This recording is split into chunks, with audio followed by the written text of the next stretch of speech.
phone. Do you get recording? Okay.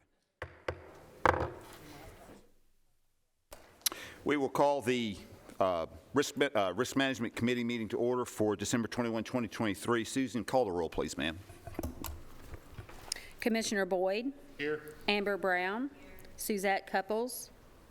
Holly Deering. Brian Gaither. Mary Hickerson. Lois Miller. Commissioner McAdoo. Here. Commissioner Phillips. Shantae Sherrill. Here. Michael Smith. Steve Spence. Here. Sonia Stevenson. Eric Tutobeni. I assume we have a quorum? Thank you. Making sure. Yes, absolutely. So you counted, correct? Thank you very much. Director Elam, the vice chair is not here. Who do we have regarding the minutes of the previous meeting? Do you know? Mrs. Miller has looked at the minutes. Outstanding. And we also have Chairman Phillips. Chairman Phillips or Ms. Miller, either one. Have you all had an opportunity to review the minutes? We've reviewed those minutes, find them in order, and approve. Move to approve. Move to approve. I love the way you did that. Thank you both. And without objection, we will approve the minutes. Oh, well, I guess, wait a minute. We need it by acclamation. All those in favor of approving the minutes say aye. Aye. Opposed? The ayes have it. The minutes stand approved. Thank you.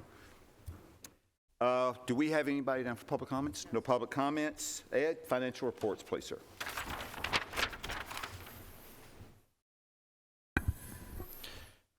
On your Fund 264, for the month of November, calendar year, you will see for the month $1,733,257 in revenue, expenditures $1,632,484, revenue less expenditures $100,774. The year to date for the calendar year 2023, revenue $21,782,336. Expenses $18,224,333. Revenue less expenditures a positive $3,558,003. And for the 23-24 fiscal year, revenue is $9,113,189. Expenses $9,268,107. Revenue less expenditures a negative $154,918. The Fund 266 for the month of November. Workers' comp, you will see the 23-24 fiscal year month of November, workers' comp $89.63, OJI $35,245.96. The total for the month of November, $35,335.59. Year-to-date numbers, workers' comp, $4,766.77. OJI, $185,120.02. The total for the fiscal year, $189,886.79. And that concludes my report, Mr. Chairman. Thank you, Mr. Elam. Any questions or comments for Director Elam on the report? Seeing none, I'll entertain a motion to accept. We have a motion to approve. Do we have a second? We have a motion and a second. Any further discussion? Seeing none, all those in favor say aye. My apologies. Thank you, Susan. We're going to roll call this. My bad. Commissioner Boyd. Yes. Amber Brown. Yes. Brian Gaither. Yes. Lois Miller. Yes. Commissioner McAdoo. Yes. Commissioner Phillips. Yes. Shantae Sherrill. Yes. Steve Spence. Yes. Motion carries. I guess I'm trying to get to the holiday. Next on the report is OSHA Report. Ms. Thompson? Thank you.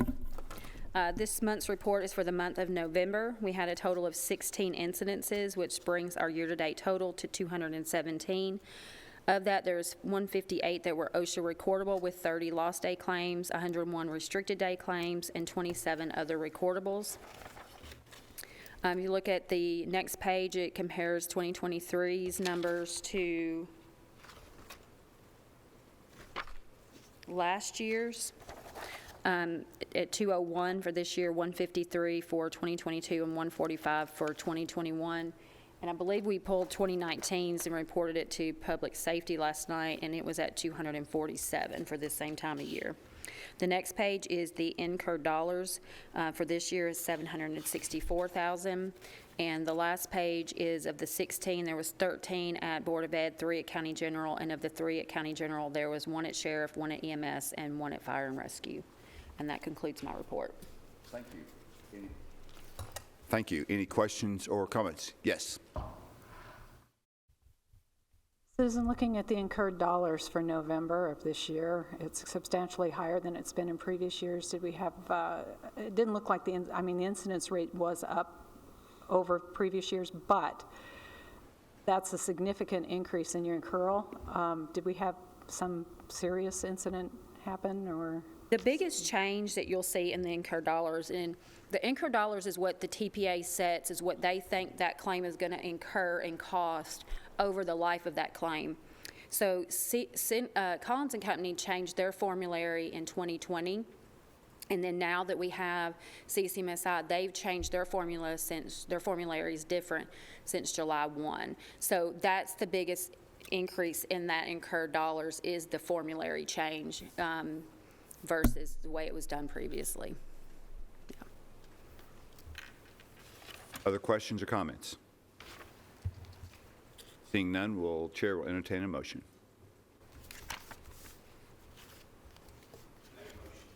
We have a motion to approve from Mr. Spence. Do we have a second? We have a second. Any further discussion or comments?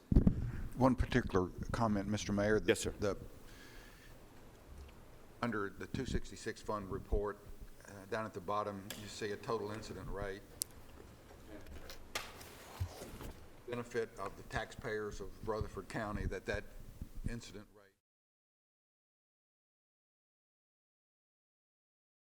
standard, an industry standard that is half of what the state is, and it's an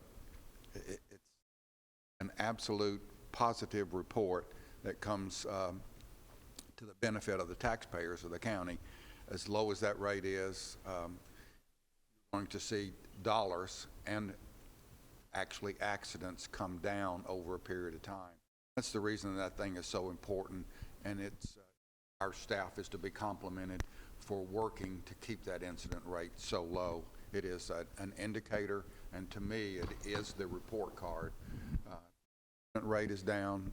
Eventually, dollars and also accidents will come down. So, pleasure to see that thing the way it is. It's half of what the state average is. Good job. Excellent. And for the minutes, make sure that Chairman Phillips' remarks reflect the Fund 266 report as reported by Director Elam, and so that's in its particular place. Are there any, thank you, Chairman, are there any other comments regarding the OSHA report from Ms. Thompson? If there are none, all those in favor of accepting say aye. Aye. Opposed? The ayes have it. The report is accepted. We now have the wellness update from Mr. Elam. Wellness update, you will see annual physicals and all the other things that were done for wellness points. The biggest thing I want to draw to your attention is down at the bottom. You will see the total employees who met the wellness goals for 2024 was 80%. That's a very good number. We are continue to work at improving on that, but you can see from last year to this year is better. One thing that I will point out is when we had COVID and we gave everybody the wellness benefit without having to get their points, the following year it's slow to return, but we're about at that 80.7. We're getting very close to being pre-COVID on those wellness credits. And that's my report. Any questions for Director Elam regarding the wellness report update? Seeing none, Mr. Elam, you're now going to report on MedPoint. Yes, sir. So on the MedPoint report you see in front of you, unfortunately, Beth Wilson was not able to make it here today. So I told her I would do the report for her. I'll do the best I can. So if you have any questions, I'll try my hardest to answer them for you. So if you look on the visit summary, New Salem had 113 visits in November of 2023. And I guess when you look down at 2022, you can tell, again, it can continue to decline. Next page I draw your attention to is page 6, where you see the visitor summary by day. And you will see the average patients seen per day, Monday through Friday, being 5, 5, 8, 6, and 3, which again is a very low number. And we would have hoped to have seen more. The next page is the financial per employee per month. And on the financials, you will see for November 2023, let me back up. I think that's page 11. On 2023, for the month of November, you had total operating costs $39,588.98.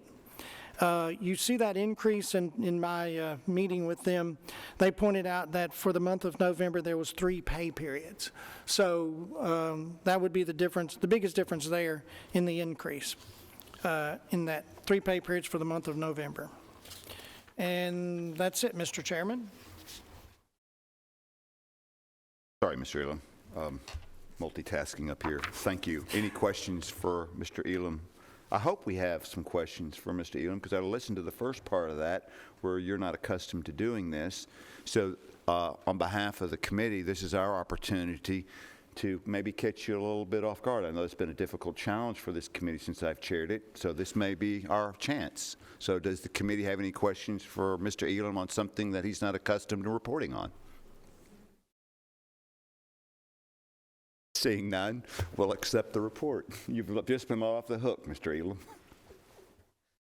It must be the Christmas season. Must be. Retirement benefits, please, sir.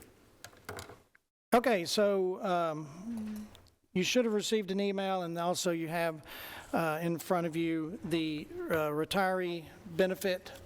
And it was requested to look into putting the stipend language back in to the, that was taken out as effective as of 1/1/23.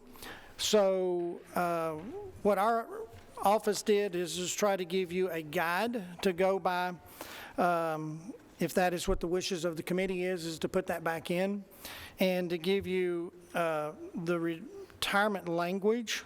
So moving forward, that you would have something to make sure that it's the way you want it.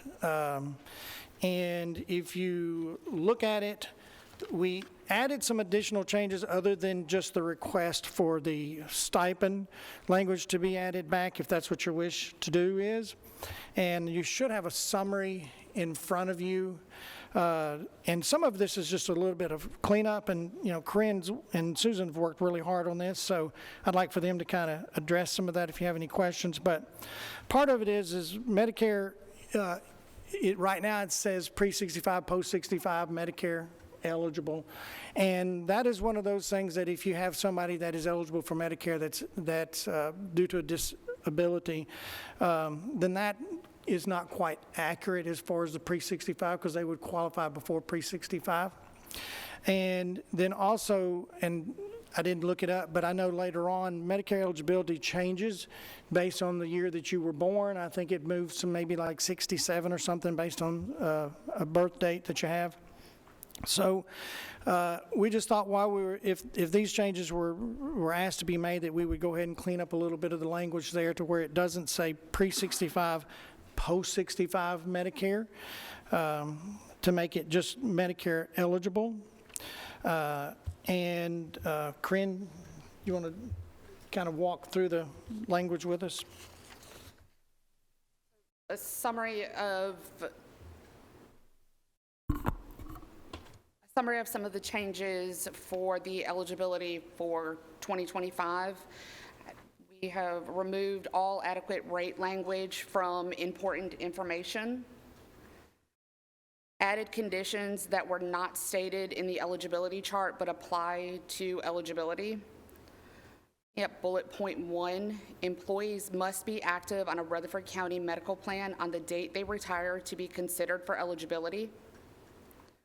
Bullet point 6, at any point a retiree elects the stipend benefit in lieu of a Rutherford County medical plan, they become ineligible to enroll in a plan with Rutherford County until they reach Medicare eligibility, at which time they can elect to enroll in a Rutherford County retiree Medicare plan if eligible.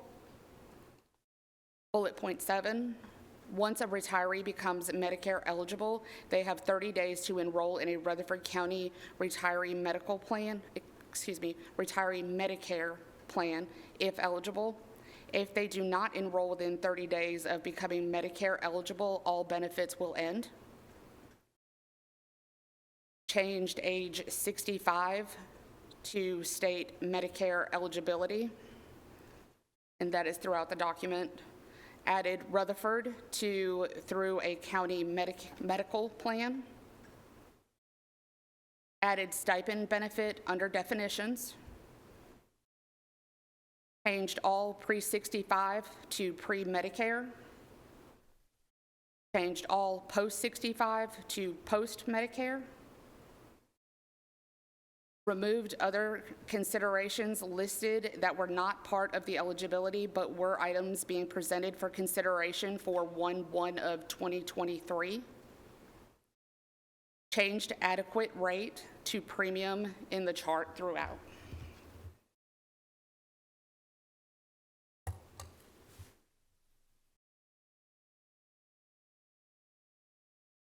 Okay? So that gives you a little bit of the preparing. One of the things that I don't like to do is change a document. 6 months later, you change another document, and then 3 months later, you're changing some wording. We have gone back and forth with this to make sure the language is adequate or it is correct with Nick Christensen's office. Make sure that things are stated correctly. We've gone back and forth many times just to make sure that the language is accurate to what is trying to be said, and that one of the other things is trying to make sure that it's easier to read, to where when it says pre-65, post-65, and yet it's somebody that's applying for disability, Medicare disability, that age doesn't matter. And so that can be a little bit confusing for someone to say, oh, I thought I had to be pre-65, post-65 in order to be able to look at this. And so it's just trying to clean the language up a little bit. And so that's these additional changes. That's what they're here for, to try to do this all at once, if that's the wish of the committee. Thank you, Ed. Any questions for Mr. Elam? Bounced it off of the county attorney's office. He's good with all this. And I know it's our decision to make. The recommendation is our decision to make, but it is the recommendation from your department that these be adopted. Yes, sir. Move to approve, Mr. Chairman. We have a motion and a second. Before moving further, do we have further discussion or comments? I want to make sure the committee understands what they're voting on. I just want to make sure there's a clarification. In this summary that you have in front of you, there's these recommendations, and there's also changes in addition to adding the stipend language back in that was taken out in 2023. I just want to make that for clarification. It is in the language that you have here. It's just was assumed in the changes that were being made. It may not be on that sheet. I thought it was perfectly clear. Yeah, that's fine. I just wanted to make sure. Excellent. Any other comments or questions? Yes, ma'am. I just have some comments. We removed this last year for a reason. Primarily, it was underutilized. There's only about 20 people on it. It's very difficult to administer. It's a heavy workload for Ed's team. $1,000 a month equates to $12,000 a year. An argument has been made that it would be very helpful to our retired military veterans. I agree with that to an extent. If they're on TRICARE, then their deductible is extremely low, and their out-of-pocket would be funded by a month and a half of this before they went into full coverage. So given that, I think my opinion would be that when we removed it for a reason, it was a good one. And so that's just my commentary. If I could ask, since I'm unfamiliar with the workload you referenced, is there some way we can quantify what that is so we can at least do some kind of analysis before we vote? Ed, can you address that? It's a lot of manual effort, is what my understanding. I say this not because I'm for the change, but I think it would be helpful if the committee knew the unintended consequence of returning back to it, if that makes sense. I don't think there's anything wrong with us knowing. Ed? Yes, so when we made the change, I think it was the November meeting of last year, and it, because it's not utilized very much at all, it is something that requires a great deal of education on the part of the potential retiree that comes in, and their understanding of it when they come in, and we have just had some disruption in the past because someone would get on the stipend plan and then they don't like it. There's a part of it as well as we try to educate them and give them information. Sometimes they would walk in with their receipts and be overwhelmed and said, I didn't know that I was supposed to keep up with my receipts and turn all this in and handle it this way. It's always been done for me in the past. And they thought it was like a retirement plan instead of a stipend. So it has. Can I ask you a question on that? Is there a way that we can then better educate them on the front end so we can manage their expectations more appropriately so we can try to avert some of that? We do. I'm not saying you don't. Yeah. I'm saying it's obviously there's some misunderstandings that create, on their part, that create an additional workload, and I was wondering if there were maybe some things we could do to help avert that. There is. I mean, we spend a tremendous amount of time with, a potential retiree sitting down and discussing all parts of it. There's documents that's passed out and handed to them, but sometimes their circumstances change. Like, for instance, they took the stipend because they thought that they could use it towards their spouse's insurance, and then that spouse loses a job, and now they have no insurance, and then they want to come back and say, well, now I want back on the county's insurance. So that's, you can explain that as much as you want to, but then when circumstances change, they're like, I need your help. And I'm like, here's part of the rule. Once you go on the stipend plan, and that's part of what you see in here, trying to spell it out like you're saying, trying to spell it out a little bit better in this document so they have a greater understanding of the choice that they make. But sometimes circumstances change that they weren't expecting. Can I? Yes, Susan. One of the things that we also changed that you don't have in your exhibit is we did update the stipend requirement sheet in a way that we felt would help the retiree better understand what they're signing up for. We also did run that by Nick Christensen to make sure that language was good, but we did not present that because we're not asking you to vote on that. That was just our office's way in an effort to reduce our workload and the misunderstanding of the retiree and what they're signing up for. And it does state that on the last page to see the stipend benefit requirements. That wasn't on here before, just so the employee or whoever's working with that employee knows there's an additional page that they need to go over with them so they can make an informed decision before they take the stipend. And I think, like Mr. Elam was saying, the education that we present out is going to be a key role in reducing the stress on the employee or the retiree and understanding what they're signing up for, and then coming to us and the workload that we carry with that misunderstanding. Thank you, Susan, for that. Any other questions or comments? Steve? Yes, sir. I understand other employees had problems understanding it, but should we punish future retirees just because some people had problems with it? That's just a statement. It's not fair for future retirees just because people's had problems with With all due respect, Mr. Spence, it wasn't a statement, it was a question, and I can't figure out if it was rhetorical or not because it's an interesting question, and I think the chair would like maybe an answer. Ed, can you comment on Mr. Spence's question, if you don't mind? No, I don't mind. You know, it was not intended, you know, there is a retiree medical plan that is offered by Rutherford County, a benefit. So it's not like you're taking to where they don't have an option at all. And this was one of those things that just, again, there is a few that have a very good understanding of it, but there's a lot that don't. And so, you know, it was just requested to remove it. And so if you want to put it back in, I don't want to put words in Michael's mouth, he's not here, but as far as a negative impact to the budget, he and I sat down and looked at it and did not feel like that it would be a negative impact to the budget either. The effect, Well, to the- the to the- effect to was the negligible. 260 The effect was negligible. Negligible for the 264 fund. Does that help? Yes, sir. Thank you. Thank you for your question.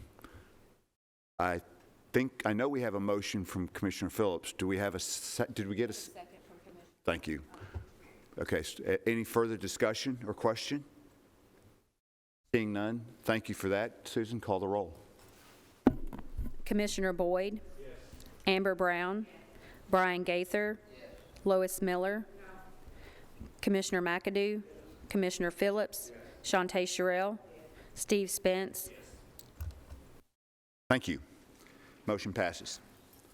Item number 9 is we have to make an appointment for a county general employee for a 2-year term on this committee effective January 1, 2024. But before we get to that, a personal privilege, I want to thank Shantae's service. I've only been on this committee for a year and a half, and that short time I've gotten to know you. And while at planning and engineering, I have to say, as an aside, that she puts up with my foolishness sometimes coming to the planning and engineering to meet with Doug DeMasi and Mike Hughes. And she is one of a few of the ladies that are over there that are behind the scenes. And when they see the mayor and the chief of staff coming up the steps, we get the proverbial eye roll, like here it comes. But they are an awesome planning and engineering.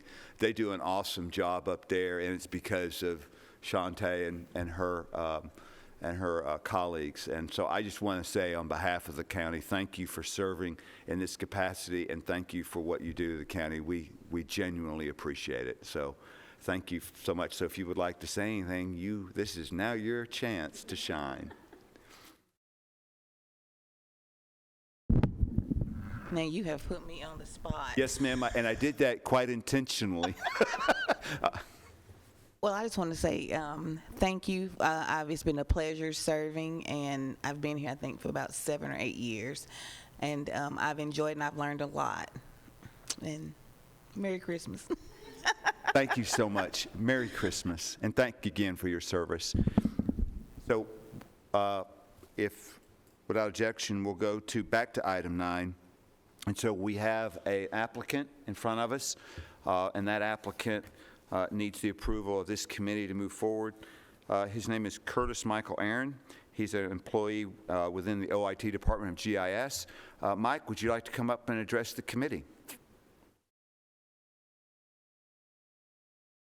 And tell us why you want to do this. Thank you, Mr. Mayor. Oh, You're good. am I on? Okay. Thank you, Mr. Mayor, members of the committee. My name is, like the mayor said, my name is Mike Curtis. I'm the GIS manager for Rutherford County. I have been an employee for Rutherford County for be 34 years, starting this next month. And I am a big believer in community service, and I see an opportunity here to continue serving my community by serving on this board. I'd be happy to answer any other questions. Any questions for Mr. Curtis?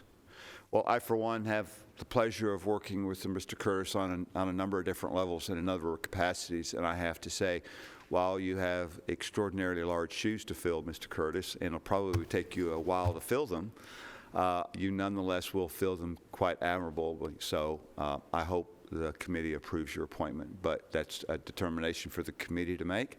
And so if there are no questions or comments, we'll proceed with the vote. Is that how we want to do this? We do have to have a motion. Yes, we do. Thank you. Do we have, thank you, Mr. Curtis. Thank you, sir. Do we have a motion and or a second on the nomination of Mr. Curtis? Thank you. We have a motion. Do we have a second? We have a second. All those in favor of accepting Mr. Curtis say aye. Aye. Opposed? The ayes have it. Thank you. Welcome aboard. We'll see you in January. Susan's keeping me on the straight and narrow today. Is there any other business before the committee? Brian, did you want to say something? Didn't even know how to turn this on because It's because you never say I anything. never say anything.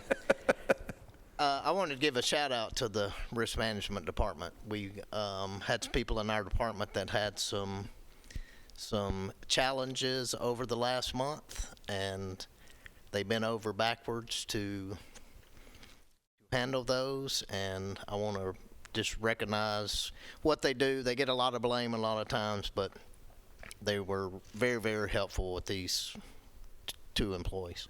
Mr. Gaither, I appreciate you saying that, and let me just amen those comments and say just what an outstanding job Ed and his team do for the entire county. But having said that, it is absolutely their work and dedication and passion for this county is absolutely indicative of absolutely every single department. And it's just, I can't tell you at this time of year how much of a pleasure it is to be a part of this team. And if there are no further business before the committee, we stand adjourned.